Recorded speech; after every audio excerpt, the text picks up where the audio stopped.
Hello, everyone. I'm Paul Casuccio, the head of Fasken's Global Indirect Tax Practice, and I'm very pleased to welcome you all to this installment of Fasken's Tax Perspective webinar series. We have a very timely topic to discuss with you, and I've invited some special guests to join us. I think you'll all find their comments particularly valuable. As you all know, over the past year, we've seen a fundamental shift in the global trade landscape. Escalating political and tariff tensions with the United States have prompted Canadian businesses and policymakers to accelerate diversification strategies, and Europe has emerged as a key destination. This continues from the introduction of the Comprehensive Economic and Trade Agreement between Canada and the EU, which removed most tariffs and has helped drive significant growth in bilateral trade since its implementation in 2017. At the same time, this is not just a Canadian story. The European Union is actively encouraging companies to diversify supply chains and reduce reliance on single country sourcing, particularly from China and increasingly from concentrated US supply channels. Recent EU policy proposals would even require companies to source from multiple suppliers across different jurisdictions, reflecting a broader push towards friend-shoring and economic resilience. Against this backdrop, Canada and Europe are deepening their partnership. Just this spring, Canadian and EU officials reaffirmed their commitment to expanding trade, and they launched new discussions on a digital trade agreement, underscoring the strategic importance of their relationship in these challenging times. For Canadian companies, and for those of us advising them, this moment presents both opportunity and complexity. Access to a market of nearly 500 million consumers is increasingly attractive, but it does come with regulatory, tax, and structuring considerations that demand careful planning. Today, we're going to be focused on the tax issues that will be faced by Canadian businesses looking to expand their sales into Europe. My tax partner, Puyang Zhao, will tell you about the Canadian sales tax issues facing exporters, so as to help you avoid some of the common pitfalls that can be faced when selling to customers outside Canada that can't recover such taxes. And then we're all privileged to hear from three of my friends, who happen to be some of Europe's premier value-added tax professionals. They are each going to share some of their extensive experience in helping companies that are selling goods, services, and intangibles into Switzerland and into the EU. Before I formally introduce our panel today, I would like to draw your attention to a few administrative items that will be shown on your screen. Please note that QR codes and links for your CPD certificates and a post-event survey will be shared at the end of the webinar, and we'd really appreciate you taking a moment to share your feedback with us. And now, let me introduce you to our panel of speakers for today.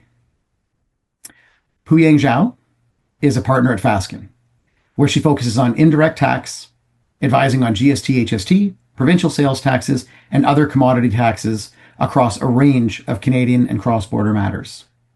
She works with clients on tax planning for transactions, startups, and reorganizations, and she has particular experience supporting financial institutions and non-resident entities that are entering Canada. Puyang combines her tax expertise with a strong business background to provide practical, solutions-focused advice. Dr. Christian Salder is with us today. He is a partner at KMLZ in Germany, where he advises on national and international VAT, with a particular focus on customs, excise duties, and import VAT. He works with a broad range of clients on cross-border supply chains and audits and disputes with the tax authorities. And he has a deep experience supporting SAP tax implementation and optimization. Christian is also recognized internationally for his expertise and regularly publishes and speaks on VAT and customs topics. Matthew Broadstock is a partner at Matheson in Ireland and heads the firm's indirect taxes group, where he focuses on VAT, customs, and related tax issues at both the Irish and the EU levels.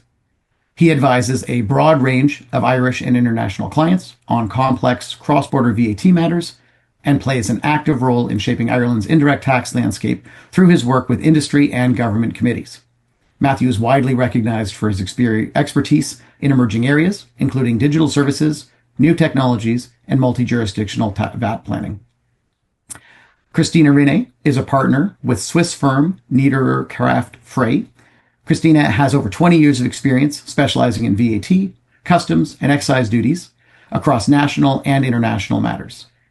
She advises clients on a wide range of indirect tax issues, including cross-border transactions, M&A, and disputes with tax authorities.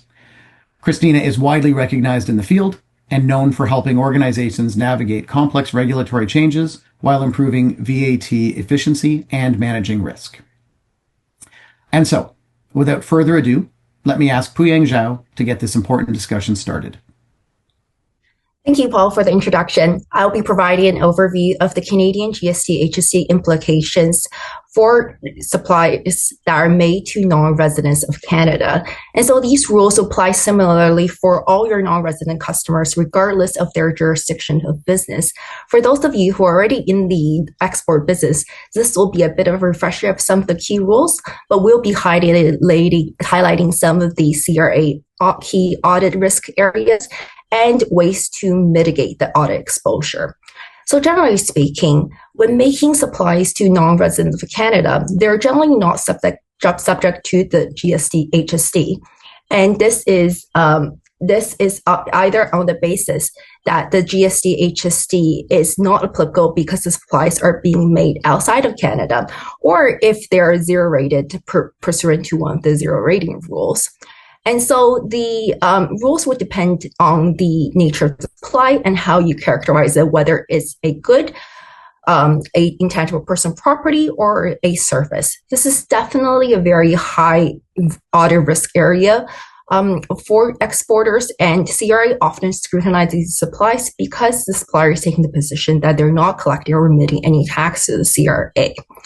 So, Andrew, oh, sorry, there's just a bit of lag in the slide. And in terms of when we start our discussion, we'll start with the first step of analysis, which is the place of supply and whether the supply is being made outside of Canada. And these rules vary depending on the nature of the supply.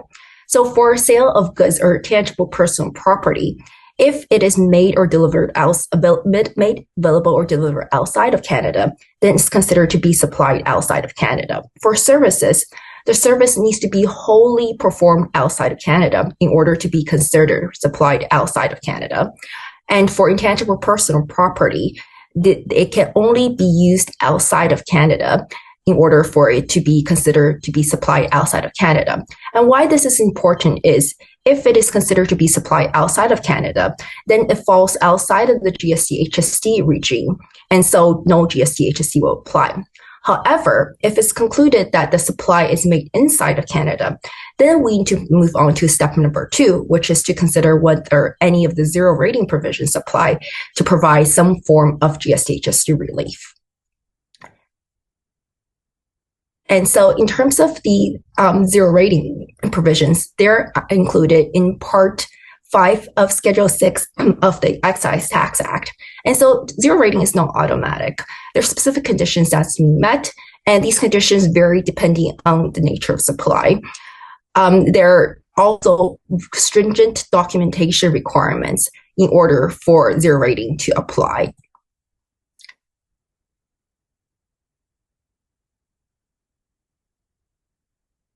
Sorry, Andrea, could you advance the slide? Thank you. And so now we're going to begin with outlining some of the zero rating provisions. And so we'll start off with these exports of tangible personal property. And so on the slide outlines the general conditions that needs to be met in order for tangible personal property to be subject to the zero rating provision. And what I would like to highlight here is the most high audit risk area is the requirement for the proof of export. And so for the proof of export, in the statutory provision itself, it requires the supplier to maintain documentation that's satisfactory to the Minister of Revenue in order to evidence the export. And so CRA has provided a list of examples of documentation that will satisfy this requirement. Andrea, could you please move to the next slide, please? Thank you. And so in terms of here on this slide, we'll see a list of some of these documentation that the CRA will accept. And what I would like to point out here, the most important one that we have seen based on our experience with the CRA is the import documentation. What we're referring to is the documentation that's provided by the foreign jurisdiction when the good is moved into that country. And so Paul and I worked and assisted a client a few years ago on one of these large GST HST audits, where the CRA took the position that regardless of the other documentations we provided, it was the import documentation that actually was critical. And without the import documentation, they were taking the position that they were going to deny the zero rating treatment of the exports. And so what they've done in this scenario is that they have taken a sample of these transactions under review for the audit period. And then based on the quote unquote error that they found, they extrapolated that to calculate the amount of denial of the zero rating treatment. And so, as you can see from here, the CRA's documentation requirement could be quite stringent at times. And so it is very important that you have a complete set of documents. Next slide, please. So next, we'll move on to talk about the zero ratings provisions for services. Generally speaking, for services, they're zero rated if they're provided to a non-resident. However, depending on the type of services being provided, there are very specific conditions that needs to be met, as well as there are various exceptions and carve-outs to these zero rating rules. So for services, for example, if the service is in respect of tangible personal property or real property that's situated in Canada, it would be covered out of the zero rating provisions. So here, characterizations apply and determining which exact conditions that needs to apply is key. Next slide, please. And then I'd like to point out some of the intangible personal property rules. So there are two general rules that apply. Here, there's Section 10, which applies to intellectual properties. So, for example, this relates to your patents, trademarks, etc. For these types of intellectual properties, they'll be zero rated if they're being supplied to a non-resident who's not registered for GST purposes in Canada. Contrast that with Section 10.1, with other forms of intangible personal properties that do not fall within Section 10's category of intellectual property.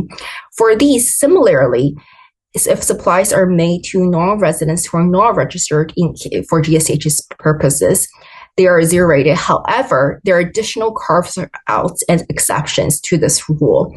So here, classification is the key to determine whether the tangible personal property you're supplying falls within the rules within Section 10 or 10.1 to determine whether you're dealing with the correct set of rules and meeting the correct conditions. Next slide, please. We'll also be discussing next we'll move on to discuss the CRA audit areas of focus that we have seen with our clients. First is that when CRA is conducting one of these audits, especially for a exports of goods scenario, they will do a tracing exercise where they will start off with your purchase sales invoice and then move on to examine the freight invoices, custom broker invoices, the CDSA export documentation, and finally to the import documentation from the foreign jurisdiction where the goods have landed. And what they're trying to do is they're trying to trace the flow of goods from the origin in Canada all the way to the point of its final destination in the foreign jurisdiction to see how the good has been moved from Canada to outside of Canada. And so often this is a lengthy exercise for them. They would often take, as I mentioned before, they would take a sample approach. They would take a sample of the overall set of transactions. And then from there, if they find any sort of error or inconsistency, they will make an extrapolation to determine the amount of denial of zero rating that they're going to assess on the particular audit. Next, another area they will also look at is they will review the contracts itself to determine whether the characterization of the supply, whether you're applying the correct type of zero rating conditions, also to see whether the non-resident is a true recipient of the supply. and also determining what the Incoterms are and where the legal place of delivery is, and how that plays into the rules. Lastly, they will also be validating the non-resident status of the customer to ensure they're a true non-resident of Canada, and checking the GST HST registry to ensure that the non-resident is not registered for GST HST purposes whenever that's required under the zero rating conditions. Next slide, please. So to mitigate against these auto exposures, here we recommend some of these best practices. The most important and foremost is number one, which is to maintain a standard set of documentation for your exports. And CRA here expects to see a clear, complete, and consistent set of documentation for all your exports. As we mentioned, they usually take a sample approach, and the moment they find one error, they will extrapolate and could conclude that a whole set of exports are not qualified for the zero rating provisions. Second, we recommend you to obtain confirmation from your customer of their non-resident status as well as their GST HST registration status. This could be done through a certification or attestation that's signed by your customer, or it could be built within the representations and warranties in the supplier itself. Lastly, it's always very important to make sure that your contracts, your invoices, and your operational practices are aligned in a way that is consistent with your intended GST HST treatments, as CRA will be reviewing all of these. And during an audit, and any sort of discrepancies could trigger an assessment. And so to conclude, exports is definitely a high audit risk area that's under constant CRA scrutiny. So it's very important that as an exporter and supplier, you are aware of these risks and to take steps to properly comply. Now I will turn it to Christian for his portion of the presentation. Thank you very much, Puyang, and thank you very much also, Paul, for inviting me to this great event. I'm happy to contribute on the VAT side from Europe, in particular from the EU. And getting us started, let me make some general remarks on this, because we have, whenever we are talking about European VAT, to bear in mind that the EU is not the same like Europe. So I'm just representing the EU together with Matthew, who is going to speak next. Generally, the EU is actually a legal area that is not as uniform as it might seem. We have a VAT law that is harmonized within the EU. That means that there is pretty much deviation between the 27 member states. They have separate national legislatures, and even the VAT directive that is aiming at an harmonization of the VAT rules does only provide partially binding rules, regulations for all the member states, and partially there is also scope for individual legislation or a derogation from those rules that are foreseen by that VAT directive. Nevertheless, in order to keep the whole legal area as uniform as possible, the interpretation of national law shall be done in accordance with the VAT directive, and there is a European Court of Justice that is which task it is to find a uniform interpretation of the national law. I'm focusing now on the goods and the supply of goods, VAT treatment that is triggered by this distinction between the supply of goods and services. Matthew is going to take over for the services then. We have also to make a difference between B2B and B2C businesses, and depending on these distinctions, there are various VAT obligations that might apply.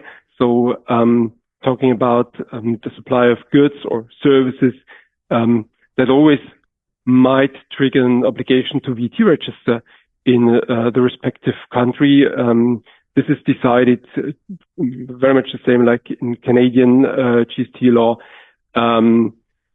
with the question of the place of supply. However, there are different rules that apply, and they are quite different to those in Canada.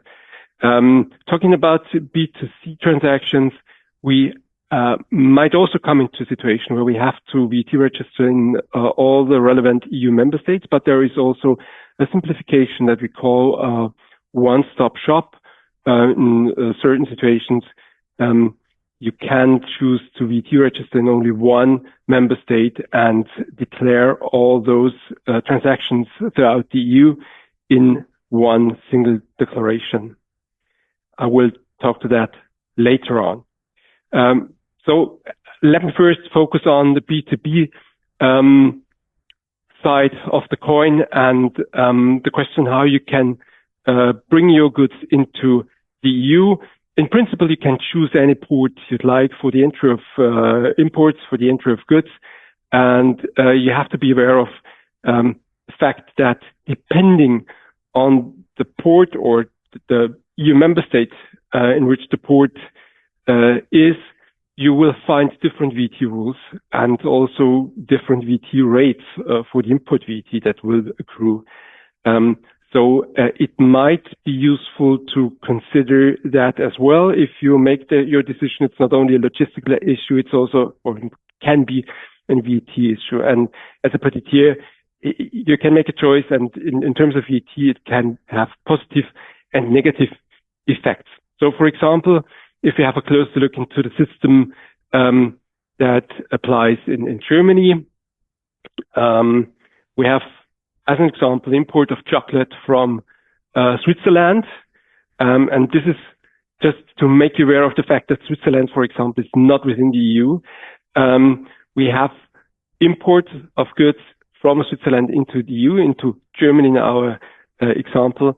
And if doing so and filing import declarations, import VAT will become due that has to be paid by the importer of records to the customs authorities, whereas it can be collected again, recovered from the tax office.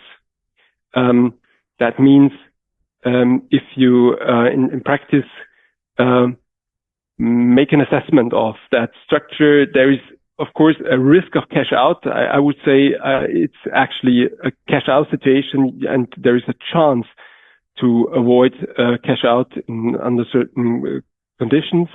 And certainly dealing with two authorities brings some complexity to this transaction. In any case, what you could do and should do is consider not acting as an importer of records into the EU, because that would trigger an obligation to VAT register and pay local VAT in the EU member state of importation. So talking in Incoterms, DDP would be the worst case scenario that you can have, that you can trigger. So I always recommend to agree Incoterm DAP as a maximum approach, but of course certainly there is a demand in the market maybe that makes it necessary to import the goods as a Canadian company. The second example shows you that by choosing a different member state of importation, things could be a little bit easier. There is one fall in the slide. Certainly, this BE is not correct. This BE should be on the right-hand side, and left that should be CH for Switzerland. So the case now goes that the chocolate is not imported directly into Germany, but it is imported into Belgium. And there you have a situation where the import VAT and the input from that import VAT can be declared at the same time, meaning that it is set off against the import VAT, so that there is no cash out at all. And there is, as you are only dealing with one office, no complexity at all. Nevertheless, let me repeat this once again. Of course, you can consider this also for your customer, but in the first step, please make yourself aware of the fact that the consequences of importing goods into the EU will only hit you if you are acting as an importer of records or as a declarant, as it is called in the EU legislation. Taking that example too shows how you could also simplify and facilitate your imports into the EU with further business in the EU, B2B businesses selling goods from maybe a warehouse in Belgium to customers across the EU. And you could centralize your imports, making or benefiting from the clearer structure, leaner structure for the import VAT. Okay, next step is B2C, the supply of goods to a consumer. And there we have also two different techniques, approaches. There's one scenario in which you sell the goods via your own web shop, and there's one where you sell the goods via platform, marketplace, or electronic interface. These are actually the same, mean the same, these expressions mean the same, VAT-wise. If you have your own web shop and you distribute your goods to consumers in the EU, you can make use of the so-called import one-stop shop that allows you to only file one declaration in the EU member state of entry and distribute your goods to any EU member state, to the consumers in any EU member state. So there is no need for multiple VAT registrations in all the member states. The only condition that you have to meet is that you need an additional identification number, and as a seller non-resident in the EU, a representative who is in charge of filing the import declarations. So it's actually a rather lean process. However, it can only be applied as long as the value of the shipments does not exceed 150 euro. Certainly, you could also choose as a non-resident seller to VAT register in every EU member state of destination. That in certain situations is not avoidable, but certainly that shouldn't be your first choice.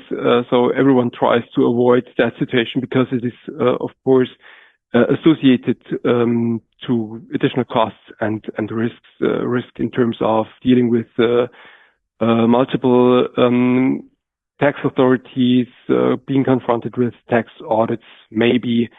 So it's not really a good option. The third option that you have is the customer could clear the goods and pay for the import VAT.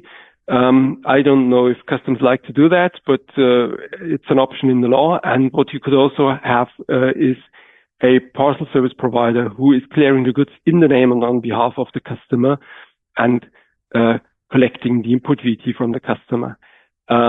This is a special regime that has been introduced into the law a couple of years ago, but don't ask me if this really has a huge impact in practice. So I don't think so. Talking about distributing goods in a B2C scenario via a platform, there we have, again, different rules, because as a standard procedure for shipments with a value not exceeding 150 euro, the platforms are deemed reseller. So they are deemed to take part in the supply chain. They are actually acting as a middleman, not just as an agent who is bringing together the seller and the buyer. And so we have what we call a chain transaction between the three parties, which can be helpful for you as a seller, but certainly it's not that easy for marketplaces. Nevertheless, if you have a closer look into the different scenarios that are covered by this, it shows that the goods can either be stored in the EU but sold by a non-EU party. That is the first scenario. The second scenario, the goods are shipped from outside the EU to the final customer, the consumer in the EU, in our example, in Germany. And as a consequence of this deemed rule, the first supply that is made by you as a Canadian seller would be either zero rated in the first scenario, or it would be out of scope of the EU VAT rules. So that in that sense, both scenarios would avoid that you are obligated by EU VAT law in any scenario. And before concluding, let me just make one point, because we are also talking about customs and not only VAT. I want to highlight that starting 1st of July, we're going to have new rules on the shipment for e-commerce purposes. The threshold of 150 euros for the customs exemptions will be abolished, and a flat rate customs duty of €3 per shipment will apply as of 1st of July. And secondly, as of November this year, there will be a handling fee for every shipment of €3 that has to be paid no matter which way of importing your goods in e-commerce scenario you would choose. Whereas the flat rate customs duty will be abolished again when the EU customs reform will come into force approximately in 20 or presumably in 2028. The handling fee has come to stay with us. So, having said this, I conclude with the part for the supply of goods and hand over to Matthew. Thank you very much.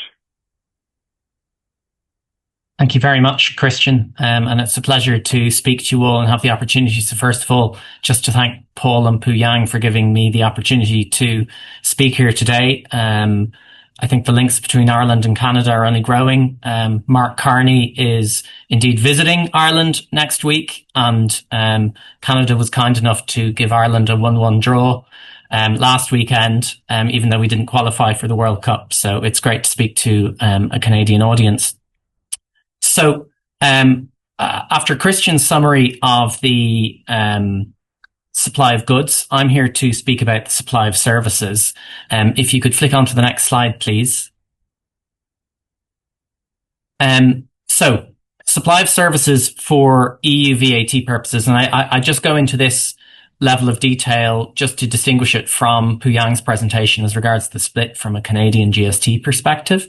And that's just to make clear that for EU VAT purposes, we have a very clear and binary split. You have a supply of goods, which is anything tangible, so anything you can touch. And then a supply of services is for EU VAT purposes, anything which is not a supply of goods. So it is any supply you make which doesn't involve providing something tangible to your customers. So it's a very broad definition from an EU VAT perspective, and that's just something that you should bear in mind. So if we move on to the next slide, for the purposes of the presentation today, obviously there's lots and lots of detail that one could delve into, but I'm just focusing on two key factors which make it easier just to determine what you need to look at from an EU VAT perspective when you're providing services to EU-based customers. The first is, of course, the nature of your supply. So I'm going to focus on normal services, as I ultimately called it in this slide. So that would include, for example, professional services. And then I'm also going to address in a little bit more detail services which are provided over the internet and largely automated. So as you'll see in a moment, they're referred to in Europe as electronically supplied services. And then the next key factor, which I'll be speaking to, is the status of your customer. So whether you are making a B2B or a B2C supply. And I'll speak briefly as to how you can distinguish between those, and it can have quite a fundamental impact. So first of all, moving to the nature of your services. So I referred to normal services. What I mean by that is anything that doesn't fall within an exception. I can really only define this in the negative. And whilst this isn't an exhaustive list, it's just to give an example of a couple of the exceptions. So if you are supplying services which are connected with a movable property in the EU, passenger transport, intermediary services related to the above, cultural, artistic, sporting, educational and entertainment events. So that's kind of entry to a concert, for example, and certain other services which are used and enjoyed in the EU. And those, as Christian alluded to, can vary by EU member state, depending on how it has been implemented. But broadly, most services fall within this normal services definition. So that is one set. The next set of services, which is perhaps of particular interest, are electronically supplied services. So these services are those which are delivered over the internet or equivalent, and most importantly, are essentially automated with minimal human intervention. So what does that mean? This is targeted at making sure that the automatic services, so software as a service that either businesses or consumers purchase, are captured as electronically supplied services for EU VAT purposes. What it does not include is, for example, my services. So obviously, virtually all of my legal advice is provided by email or video calls with clients, and that all happens over the internet. However, I would like to think it occurs with quite a lot of human intervention and human input and is tailored to each client. So it does not qualify as an electronically supplied service. Then we move on to the second factor. So the second factor is the status of your customer. So for a B2B supply, obviously your supply has to be to a business customer. For EU VAT purposes, the term that you will typically hear referred to as a taxable person. And that is because it is only businesses that will ever have to pay VAT directly to the tax authorities typically. And that is defined as any person who independently carries out in any place any economic activity, whatever the purpose or results of that activity. That is, again, quite a broad definition. What it is excluding is someone who might every now and again say, I sell my car or I sell my house. That is not in the course of the business. But if, for example, if we can go back to the previous slide, sorry. If I am selling things more habitually on an online platform, then that could actually raise my activities to that of someone carrying on an economic activity. That's even if it's loss making, for example. So that's when someone is in business. A consumer is, following the theme of the definition of services being anything that isn't a supply of goods, is anyone who isn't carrying on an economic activity. So someone who doesn't qualify as a business customer is a consumer for these purposes. So that could even include a legal person, in some circumstances. So I just note that as something you need to be aware of. Now, if we move on to the next slide, I'm just combining these factors just to give you an idea as to, I suppose, the main areas of concern when you're looking at EU VAT on supplies of services and where you, as the supplier, need to consider whether you have a liability. So first of all, if we look on the left-hand side, I've included the normal services. At the top, we've got normal services B2B. So yes, EU VAT will arise, but the liability will be for your customer. So we refer to that as reverse charge VAT. So your customer who's in business in, say, Germany or in Ireland will have to account themselves for the EU VAT and the receipt of your service. And you don't have to be particularly concerned about that from an EU VAT perspective. And then bottom left, normal services B2C. Again, EU VAT will simply not arise based on general EU VAT rules. For our purposes, that supply will take place where you are. If we just go back to the previous slide, sorry. Just on the right-hand side then, just to briefly touch on, this will be one of our focuses, ESS services. So these are the electronically supplied services. Where they are B2B supplies, again, EU VAT will arise, as the same with normal services. And the liability should be with the customer, but I've put an asterisk there, and I'll come on to why that is the case, that you may still, if you are supplying ESS, even if it's to someone who's in business, you may just, for your own purposes, wish to keep records as to why your customer is in business. And that is because if we look to the bottom right, electronically supplied services, B2C, EU VAT again arises, but you as the supplier will have the liability to account for that VAT, which is why it's important, if you're relying upon the fact that you are only making supplies to business customers in the EU, that you perhaps have evidence of that to show that you don't have a liability to account for the EU VAT. If we can advance to the next slide, please. So, given that the main area of concern where you could have a liability for EU VAT is on the electronically supplied services, I'm just going to focus on those. First of all, looking at B2C supplies, where you absolutely have the liability as the supplier to account for EU VAT. Similar to the situation that Christian outlined for the supply of goods, you could register in every EU member state that you have a customer. That is your prerogative, and indeed it would be the default position. However, we do have the option of registering in one EU member state under, as Christian mentioned, what's called the one-stop shop registration.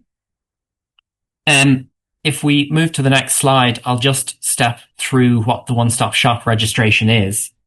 So if you register for the one-stop shop, this allows you to account for all of the VAT that you owe on all of your sales to EU consumers through one single VAT return. So you register in one member state, you file a quarterly return every 3 months, electronically, all online. You then have to account for a single amount of VAT, and you pay all of that over to the one member state, and they will divvy that up between the different EU member states. And that is because in the return, you detail the amount of sales you made to each EU member state, and therefore the amount of VAT you owe in each of them. And you then total that and pay it over to a single tax authority. I would note that you will need, and there's lots of detail in this, which I'm not going to go into, but you will need records as regards the location of your customers. If we can just go back to the previous slide, sorry. And you have to keep those records, importantly, for 10 years, which is far in excess of the retention of records requirements in many countries.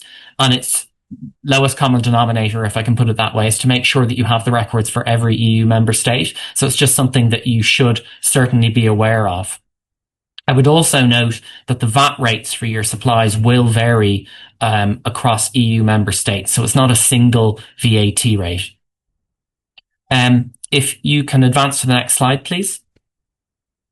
So if we now look to B2B supplies, in this case, technically you have no liability to the VAT, as I mentioned. And in that situation, the customer should account for the VAT themselves. However, as I mentioned, it's advisable that you have some evidence that your customer was in business. Now, in the EU, so when I'm advising an Irish client making supplies across Europe, we have similar concerns, and we would typically advise them to collect the EU VAT number of their client. So in that situation, you would simply collect that as part of the onboarding, for example. There are various systems to verify if that is a valid EU VAT number, and that would be seen as kind of best evidence that your customer is in business, and therefore you don't need to worry about any EU VAT. However, you can use alternative evidence because that does not always work. depending on your business model. So on that point, I'm going to hand over to Tina, who will speak to the rules in Switzerland. It's been a pleasure speaking to you. Thank you.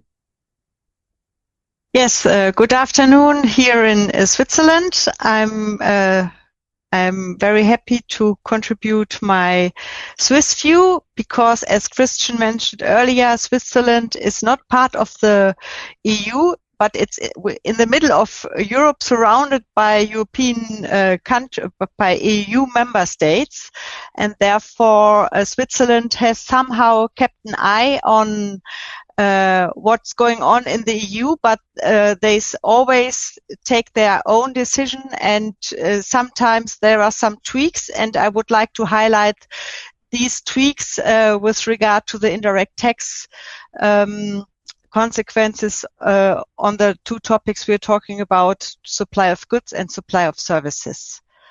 Can we go to the next slide?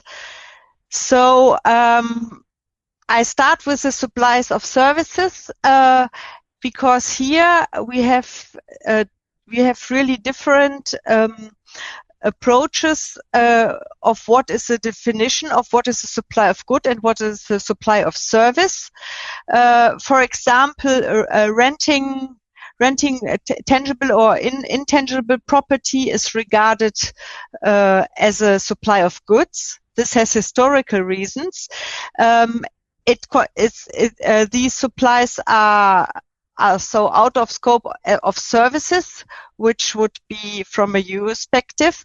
And a further very important point is that Switzerland does not make any distinction between B2B and B2C services with regard to the place of supply rules.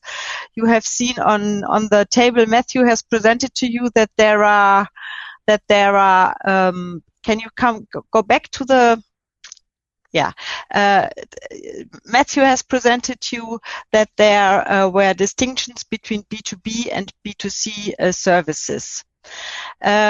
So if we, and I use the same definition with regard to the normal services, so these marketing, licensing, advising services, there the place of supply is where the recipient is established. So if there is a Swiss recipient, irrespective is a B2B or B2C, then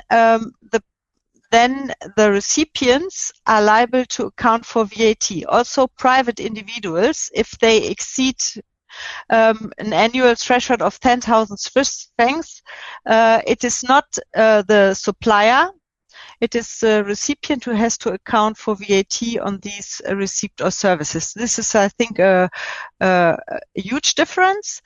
And then there is another important point. If for any reasons the supplier of services is already registered for VAT in Switzerland, for example, if he delivers DDP, as Christian mentioned, this is the same effect. I will come to that later. So if they have supply and install projects in Switzerland, and there is already a Swiss VAT registration in place, then the reverse charge is not applicable anymore. So the foreign supplier has also to account for Swiss VAT on any normal services he supplies to his customer. And similar to the EU, we have also specific rules for electronically supplied services, and but not yet, but there are plans to also introduce platform taxation on services, but this is not put in the Swiss VAT law yet. So can we go to the next slide now, please?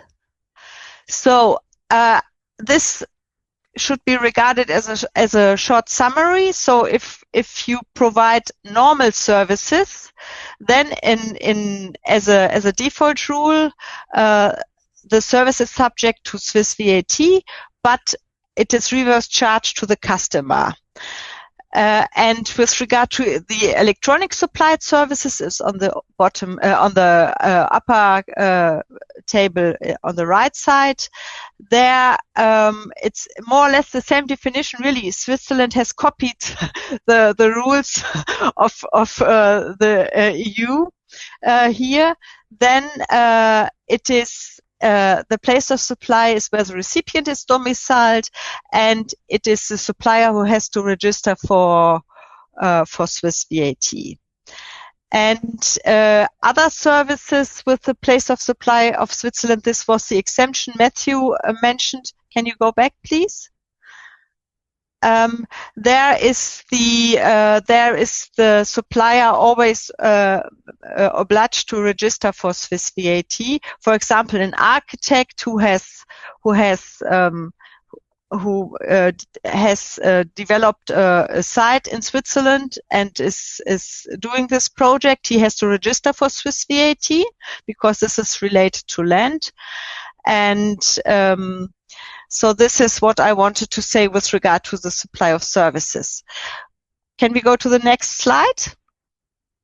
So with regard to the supply of goods for customers, in order to make it a bit more easier to explain, I drafted a mini supply chain with a Canadian manufacturer and also a wholesaler in Canada. And for some reasons, it was decided that the wholesale, that B, will act as importer of record in Switzerland. And then the goods will be onward supplied to the retailer and to a customer. And if you want, perhaps I give you two introductory remarks to the supplies of goods. Switzerland has abolished industrial tariffs for customs as of 2024. That means if you import goods, you only have to pay import VAT at a considerably low rate of 8.1% at the regular rate, and the reduced rate is 2.6%, so significantly lower rates than in the EU. And as a default rule, it would be always the last recipient, if it's a direct shipment from the manufacturer A to the customer D, it would be, as a default rule, the D who has to act as importer of record. So if you want to prevent the customer or also the retailer to act as importer of record because he would be perhaps become aware of any margins or further details, then he should be then B should apply acting as importer of record by registering for Swiss VAT and applying for a so-called import license. Because this is important to apply for such license, otherwise he would not be entitled to deduct the import VAT as input VAT in his Swiss VAT return. So, and as soon as B is acting as importer of record, also the supplies between B and C and D are subject to Swiss VAT, but never the first supply between A and B. So A must not register for Swiss VAT. And can we go to the last slide? So here I just wanted to show you that we also have introduced the platform taxation as of January 1st, 2025, but only with regard to the supply of goods. And it's again a similar model like in the EU. It's a deemed reseller model. So if, for example, a wholesale in Canada engages a German platform for supplying goods also to Swiss customers, and often central warehouses are used in Europe in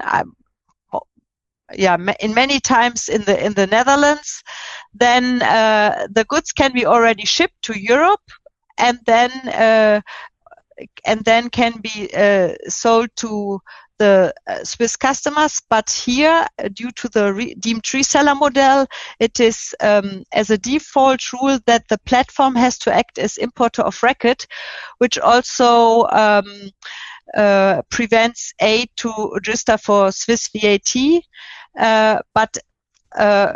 So this is kind of a convenient position for A, but it was also to secure the VAT due becoming on the local supplies with customers, because otherwise many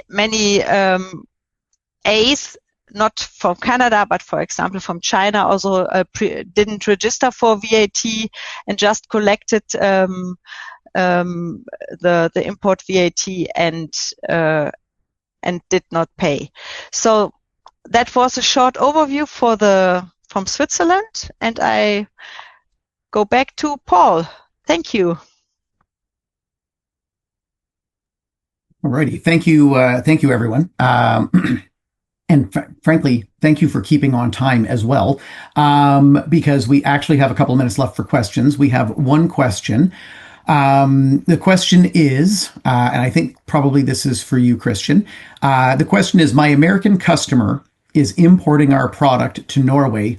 Who is responsible for paying the taxes? So, as with all tax issues, we probably need another 20 minutes worth of facts and about 2 hours to give you the answer. But assuming you're talking about tangible personal property goods that you're selling to a U.S. customer and they are acting as the importer of record, if I heard Christian right, it's the importer of record that is initially going to be responsible for paying the import VAT into Germany or into EU.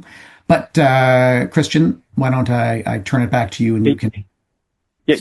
Thank you, Paul. I think you're right in general, but I thought that you were saying something about the country of destination, Norway, which is actually not in the EU. Nevertheless, what I would do is I would, with regard to Norway, dare to say that you're completely right with your assumption that the one who is acting as an importer of records will be in charge of paying VAT in Norway as well, because they have pretty much the same system.